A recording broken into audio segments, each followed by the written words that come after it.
Pessoal que está se preparando para o concurso do INSS, nós estamos com um treinamento intensivo de direito administrativo aqui no canal, com foco total na Sebrasp e no edital de vocês.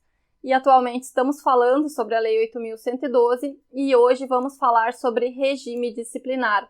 Um ponto que, na minha opinião, é um dos mais importantes porque foi um dos mais cobrados pela Sebrasp no ano de 2022.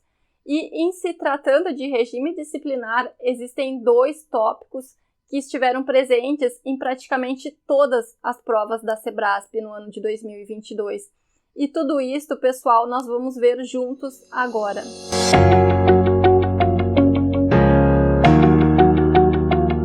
Seja bem-vindo, meu nome é Natália. Toda semana eu compartilho aqui no canal diversos conteúdos e dicas direcionadas para concursos públicos, então não deixa de te inscrever e de ativar as notificações para tu ser avisado sempre que eu publicar novo vídeo, novos conteúdos. E atualmente nós estamos com foco total no concurso do INSS e estamos tratando da Lei 8.112. E hoje vamos falar sobre regime disciplinar. Pessoal, pelo menos 2 questões da prova de vocês serão sobre regime disciplinar. E ao final do vídeo eu vou dizer para vocês quais são estes 2 pontos, estes 2 tópicos que a Sebrasp tem cobrado muito em 2022 e que eu acredito que estarão lá na prova de vocês no dia 27.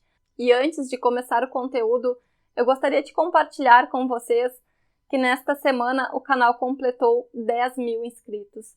Pessoal, eu estou muito feliz, eu quero agradecer muito a todos que já estão com a gente, a todos que estão chegando, a todos que estão participando cada vez mais, deixando comentários, deixando dicas, deixando sugestões no canal. Continuem, é muito importante. As dicas de vocês, as sugestões, elas são muito importantes para eu ir conseguindo adaptar o conteúdo às expectativas de vocês. Mas, pessoal, não é só isso. Eu gostaria também de dizer que eu estou elaborando um material sobre a lei de improbidade administrativa. Eu estou esquematizando ela, estou fazendo um material bem legal. E nos próximos dias eu vou compartilhar com todos vocês aqui no canal gratuitamente este material para a gente continuar crescendo juntos. Mas chega de enrolação então e vamos ao conteúdo. Quem tem a apostila pode abrir na página 33. Nós vamos começar com os deveres dos servidores. E aqui, o que mais costuma aparecer em provas de concursos públicos são questões tentando fazer com que os candidatos confundam deveres com proibições. Então, pessoal, lembrem-se que deveres são condutas positivas, é a forma como o servidor deve agir no exercício de suas atribuições. Eu não vou ler todos estes incisos, eu recomendo que vocês façam pelo menos uma leitura, porque isso aparece muito em provas de concursos públicos, mas eu quero chamar a atenção de vocês para este inciso 4º e também para o inciso 5º. Pessoal, então, segundo o inciso 4º, os servidores devem cumprir as ordens superiores, exceto quando manifestamente ilegais. Percebam que se uma ordem for ilegal, o servidor não deve obedecer. Normalmente, eles trocam este exceto por inclusive, ou então eles colocam que os servidores devem cumprir todas as ordens superiores, mas isso está errado. Além disso, pessoal, os servidores devem atender com presteza ao público em geral, prestando as informações requeridas, ressalvadas as protegidas por sigilo. Percebam que informações sigilosas não são prestadas ao público em geral. Aqui, eles também trocam estes ressalvadas e colocam que, inclusive, as protegidas por sigilo, ou então que os servidores devem prestar todas as informações ao público em geral, e isso está errado. Fiquem atentos sempre a estas palavras como exceto, ressalvadas, eles adoram estas exceções. Vamos continuar então, pessoal, e vamos às proibições. E aqui, conforme eu comentei com vocês, são condutas negativas, são condutas que devem ser evitadas, como, por exemplo, o servidor não pode ausentar-se do serviço durante o expediente sem prévia autorização do chefe imediato, ele não pode recusar fé a documentos públicos. Eu recomendo que vocês leiam todos estes incisos, tanto das proibições como dos deveres dos servidores. E vamos continuar, vamos falar sobre acumulação de cargos públicos. Pessoal, em regra, é vedada a acumulação remunerada de cargos públicos, mas, como toda regra tem a sua exceção, existem algumas exceções. Estas exceções estão previstas na Constituição Federal e elas aparecem muito, mas muito mesmo em provas de concursos públicos. Então, eu coloquei as exceções aqui no nosso material para que vocês façam uma revisão, até porque este artigo 37, incisos 16 e 17 da Constituição Federal também está no edital de vocês, mas na disciplina de Direito Constitucional. Este tema é uma aposta minha, mas para a parte de Direito Constitucional, eu acredito que estas exceções vão estar na prova de vocês. Pessoal, vamos lá então. Como eu estava falando, em regra, os servidores não podem acumular de forma remunerada cargos públicos, mas, havendo compatibilidade de horário, é permitido acumular 2 cargos de professor ou então um cargo de professor com outro cargo técnico ou científico ou ainda 2 cargos ou empregos privativos de profissionais de saúde com profissões regulamentadas. Pessoal, memorizem estas exceções, por favor, eu aposto muito nestas exceções.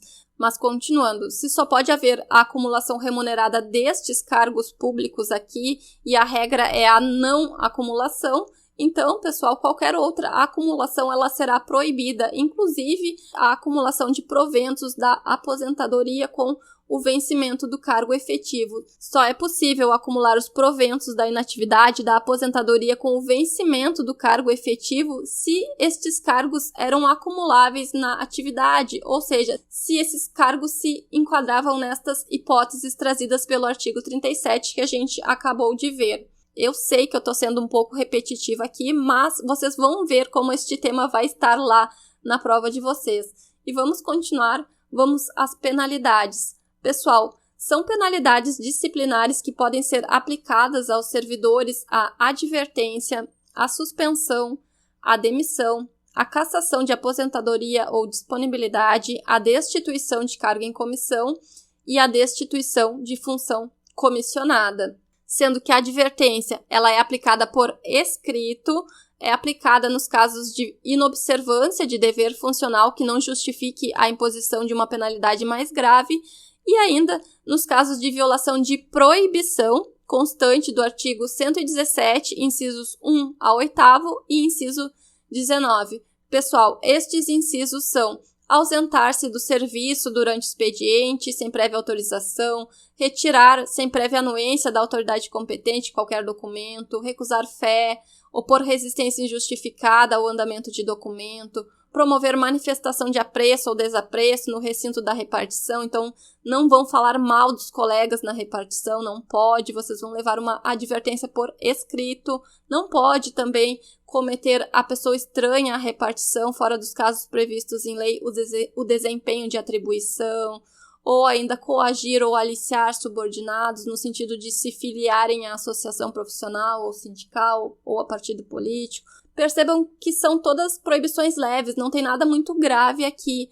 Então, pessoal, eu recomendo que vocês leiam pelo menos uma vez estas proibições que levam à aplicação de advertência, mas não precisa memorizar. Memorizem as proibições que levam à aplicação da penalidade de demissão, que a gente já vai ver, porque aquelas sim caem em provas de concursos públicos e é um rol menor. Então, vocês memorizando as proibições que sujeitam os servidores à penalidade de demissão, se aparecer na prova alguma coisa diferente, vocês já sabem que é o caso de advertência. Mas vamos à suspensão.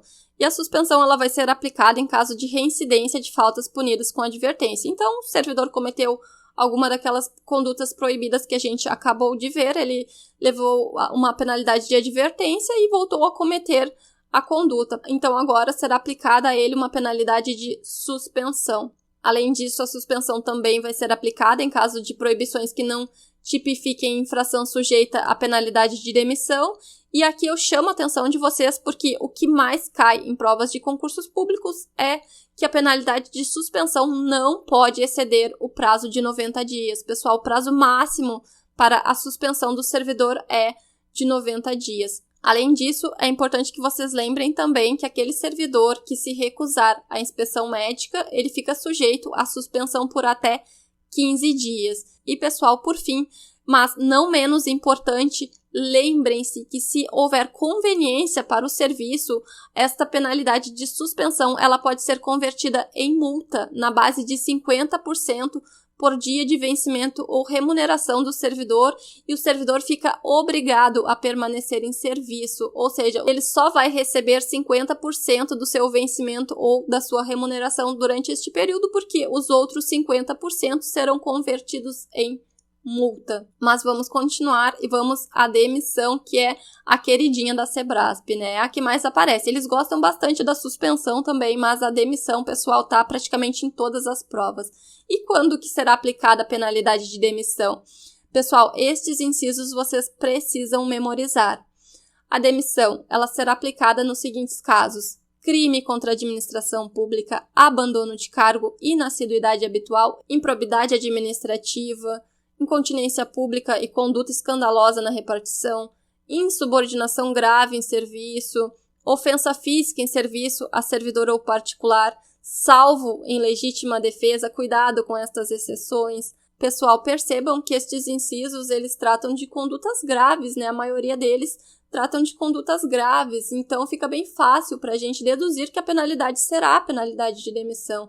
Então aqui eu chamo a atenção de vocês principalmente para este inciso 9, que fala sobre revelação de segredo do qual se apropriou em razão do cargo, porque, na minha opinião, é um dos incisos menos graves e pode fazer com que vocês se confundam lá no dia da prova, né? Vocês podem pensar que será penalidade de advertência, mas é penalidade de demissão. E sempre que a questão da prova falar sobre corrupção, lesão a cofres públicos, improbidade, pessoal, pensem na hora na penalidade de demissão.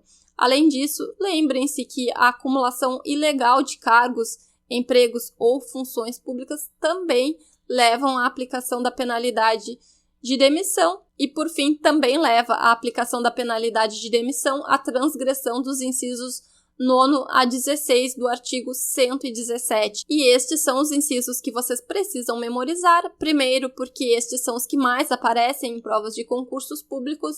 Além disto, eles são bem menos do que aqueles incisos que levam à aplicação da advertência, e vocês memorizando estes não precisam memorizar aqueles. Além disso, pessoal, fica bem fácil memorizar estes incisos porque vocês vão ver que são condutas mais graves. Vejam, por exemplo, o servidor ele vai ser demitido quando ele valer-se do cargo para lograr proveito pessoal, participar da gerência ou administração de sociedade privada. E aqui, cuidado com este exceto na qualidade de acionista ou cotista, quando ele atuar como procurador ou intermediário junto a repartições públicas. E aqui, cuidado também com este salvo, porque ele pode atuar como procurador ou intermediário quando se tratar de benefícios previdenciários ou assistenciais de parentes até o 2º grau e de cônjuge ou companheiro. Então, sempre muita atenção com estas exceções. Além disso, o servidor também será demitido quando ele praticar usura sob qualquer de suas formas, quando ele proceder de forma desidiosa, quando ele utilizar pessoal ou recursos materiais da repartição em serviços ou atividades particulares. Pessoal, eu chamo a atenção de vocês para estes 3 últimos incisos, porque, na minha opinião, são os incisos menos óbvios, né? São os incisos que podem levar vocês a acreditarem que talvez não seja a penalidade de demissão e sim a advertência. Então, fiquem atentos e vamos continuar. Se a administração pública constatar que o servidor está ocupando ilegalmente cargo, emprego ou função pública, percebam que não é só para cargos públicos, é também para empregos e funções públicas. Se constatar que o servidor está ocupando ilegalmente, né, ou seja, está ocupando 2 cargos públicos e estes cargos não se enquadram naquelas hipóteses que a gente viu anteriormente, este servidor ele vai ser notificado por intermédio da sua chefia imediata para, num prazo de 10 dias, escolher entre estes 2 cargos. Então, o servidor ainda tem a opção de escolher qual dos 2 cargos ele prefere e se exonerar do outro cargo. Mas, e se ele simplesmente ignorar e não responder? Pessoal, na hipótese de omissão, a administração pública vai adotar, então, o procedimento sumário para apurar a conduta deste servidor e também para regularizar esta situação, já que é vedada a acumulação ilegal de cargos, empregos ou funções públicas. Pessoal, nós chegamos neste momento ao procedimento administrativo disciplinar sumário, que é um assunto que tem caído muito em provas de concursos públicos. Então, para quem já está quase dormindo, muita atenção a partir de agora, porque este tema é uma aposta minha para a prova de vocês. Vamos lá! Este procedimento ele se desenvolverá em 3 fases. A primeira delas é a instauração, a segunda, a instrução sumária e a terceira, o julgamento. E a instauração, ela se dá com a publicação do ato que vai constituir a comissão, sendo que esta comissão, ela deve ser composta por 2 servidores estáveis. Pessoal, este ato que vai constituir a comissão, ele simultaneamente já deve indicar a autoria e a materialidade da transgressão objeto da apuração. Ou seja, já vai indicar quem é o autor da transgressão e também a materialidade, sendo que, em se tratando de acumulação ilegal de cargos públicos, a materialidade se dá pela indicação destes cargos. E a segunda fase, que é a instrução sumária, ela compreende a indiciação, a defesa e o relatório. E, por fim, então, tem-se o julgamento. Mas vamos continuar. Nesta parte a gente tem bastante prazos e a gente sabe que as bancas adoram estes prazos, então eu trouxe um resumo aqui para facilitar. Pessoal, quais são os prazos do processo administrativo submetido ao rito sumário? Ele deve ser concluído em até 30 dias, sendo que ele pode ser prorrogado uma única vez por mais 15 dias. Além disso, a gente acabou de ver que a primeira fase deste processo é a instauração e que ela começa com o ato que constitui a comissão. Pessoal, comissão que é formada por 2 servidores estáveis. Lembrem-se, 2 servidores estáveis. Mas continuando, a partir da publicação deste ato que constitui a comissão, ela tem até 3 dias para elaborar o termo de indiciação. Elaborado este termo de indiciação, o servidor ele será citado para apresentar defesa escrita, e esta citação ela se dá por intermédio da sua chefia imediata.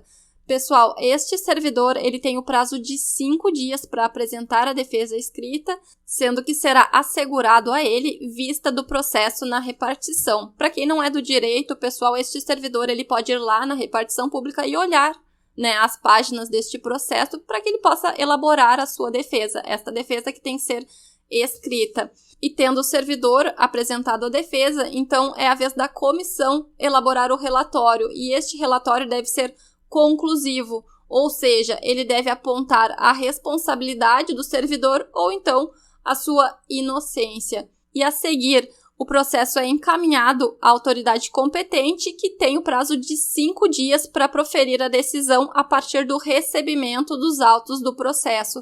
Pessoal, é importante que vocês lembrem que durante este prazo que o servidor tem para apresentar a defesa escrita, ele ainda pode escolher entre um dos cargos. Se ele fizer isto até o último dia deste prazo de 5 dias, presume-se boa-fé deste servidor e ele é apenas exonerado do outro cargo.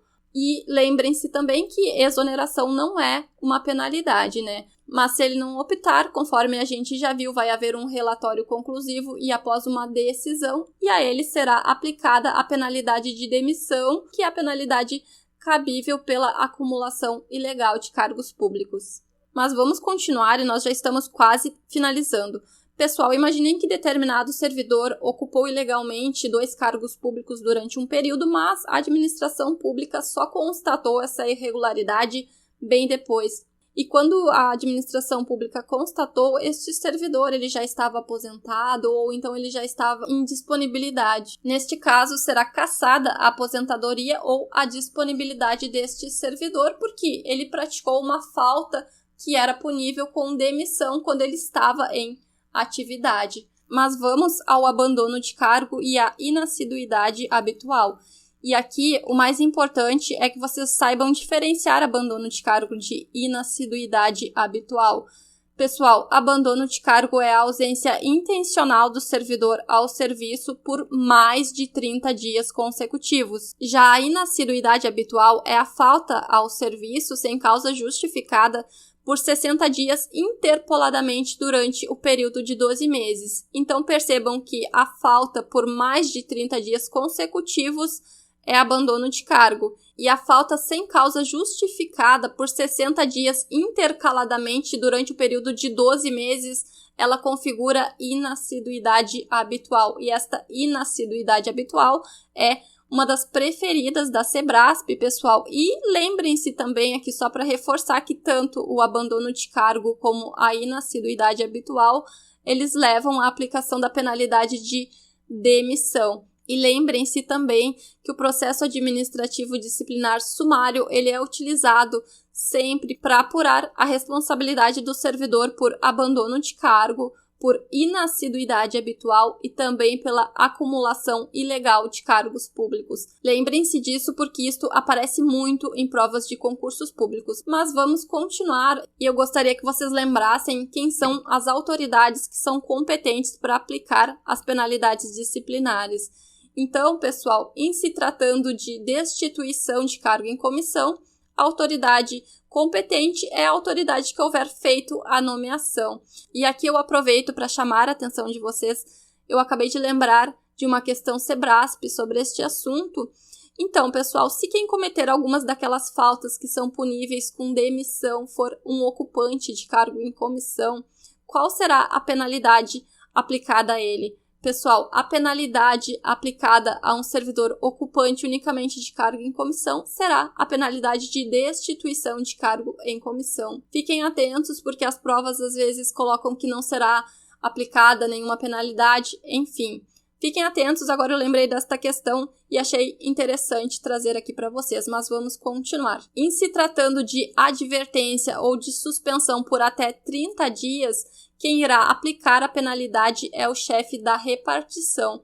E em se tratando de suspensão por mais de 30 dias, quem aplica a penalidade são aquelas autoridades administrativas de hierarquia imediatamente inferior àquelas mencionadas no inciso anterior, ou seja, são aquelas autoridades administrativas de hierarquia imediatamente inferior ao presidente da República, aos presidentes das casas do Poder Legislativo, tribunais federais, Procurador-Geral da República, enfim, de todas estas autoridades que estão elencadas aqui no inciso 1º. E, pessoal, quando que estas autoridades irão aplicar as penalidades? Quando se tratar de demissão, cassação de aposentadoria ou disponibilidade de servidor vinculado ao respectivo poder, órgão ou entidade. Pessoal, parece bobagem, mas já apareceu em provas de concursos públicos. Mas vamos continuar e já estamos finalizando. Pessoal, a ação disciplinar prescreverá, em se tratando de demissão, cassação de aposentadoria ou disponibilidade e destituição de cargo em comissão, ela prescreve em 5 anos, que são aquelas penalidades mais graves. Em se tratando de suspensão, prescreve em 2 anos. E quando se tratar de advertência, 180 dias. Então, fiquem atentos, porque estes prazos aparecem bastante também. E aqui é importante lembrar que o prazo de prescrição, ele começa a correr da data em que o fato se tornou conhecido. Espero que vocês tenham gostado do vídeo, que tenham compreendido o conteúdo. Se ficaram com alguma dúvida, deixe a sua dúvida nos comentários. Vocês sabem que uma dúvida não respondida pode ser uma questão perdida no dia da prova. Pessoal, vocês devem ter percebido que diversos pontos que estavam no material eu não comentei aqui no vídeo.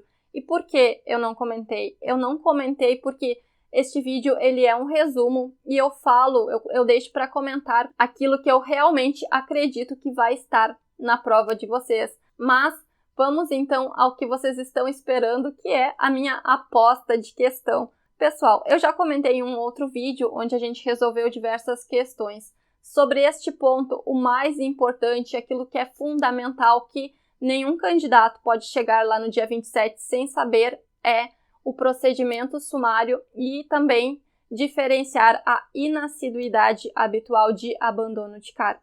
Estes 2 pontos foram muito cobrados pela Sebrasp em outras provas que aconteceram em 2022, então tem grande probabilidade de estar presente também na prova de vocês. E é claro, pessoal, por favor, saibam diferenciar as proibições dos deveres. E por hoje era isto. Bons estudos!